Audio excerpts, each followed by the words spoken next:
Deb McKay, and I'm working on a series of stories about some time I spent in a rehab. Tigger's Bath for Jeff with Love. I met Jeff in the rehab where we were both patients for a few months.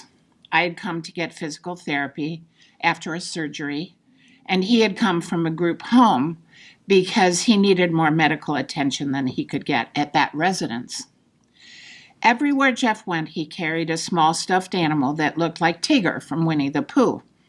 He kept Tigger very close to him at all times and always hugged him when he was frightened, and Tigger calmed him down. He never slept without Tigger held close to him, and he never let anyone else touch Tigger. He said Tigger didn't trust anyone but him. One day, Jeff and I were in our usual spot at a long table in the corner of the dining room, me on my side of the table with all of my notebooks writing, and he on his side with his little paintings painting. His favorite jazz recordings were playing on the boombox one of our friends had lent us when one of the nurses came over to us. "Tigger stinks," she said. "You have to send him down to the laundry today to be washed." Actually, if truth be told, we all stank. We were assigned one time a week for a shower, but we rarely got one because we had to be assisted by a nurse's aide, and they were so busy they could rarely be spared to help us. Most of us were bedridden or in wheelchairs, so we all had to wear adult diapers because we were often forced to wait for hours for an aide to come to take us to the bathroom.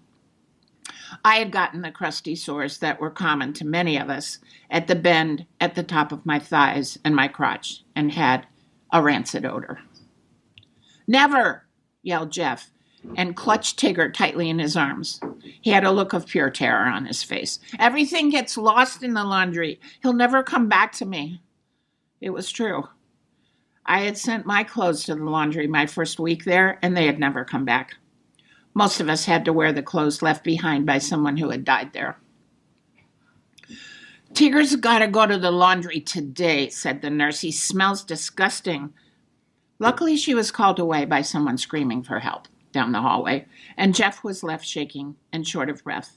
He put on his oxygen mask and closed his eyes, grasping Tigger firmly in his grip. "I could wash Tigger in my bathroom," I offered. "You could stay right by his side, and I could make some soapy bubbles with my shampoo in my sink." Jeff opened his eyes and looked at Tigger. "Would you let Deborah give you a bath if I promised to stay right next to you?" he asked Tigger. Tigger nodded his head. "You're the only one I would ever let touch him," Jeff said. So we headed to my room.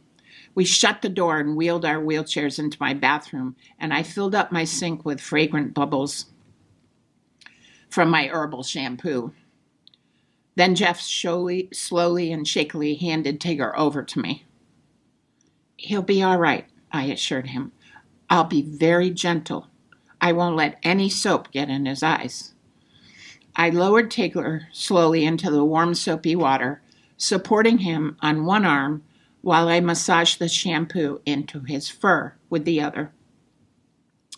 Jeff looked worried at first, but began to relax as I gently worked the shampoo into Tigger's smelly little stuffed body. "Shall I sing him a song I used to sing to my children when they were babies and I was shampooing their hair?" I asked Jeff. "Yes," he nodded. So I sang a song I had made up for my children about how fun it was to have their hair washed. Tigger really seemed to love the song, and he began to relax in the bubbles. After a few minutes, Jeff said, "Tigger says he's actually really liking this bath and hoping it will continue much longer." "No problem," I replied, and we smiled at each other, and I continued washing Tigger. Then I let the dirty water out and began rinsing Tigger under the faucet until the water finally ran clear. "Shall I put some of my hair conditioner on him so his fur will be soft and silky?" I asked Jeff. "Yep," he nodded. So I massaged the conditioner deep into Tigger's fur and rinsed him again. Then I wrapped him in many towels, for his little body was drenched through. I made a cozy bed for him on one of my pillows I placed on my tray table and had set in front of my fan so he could dry off.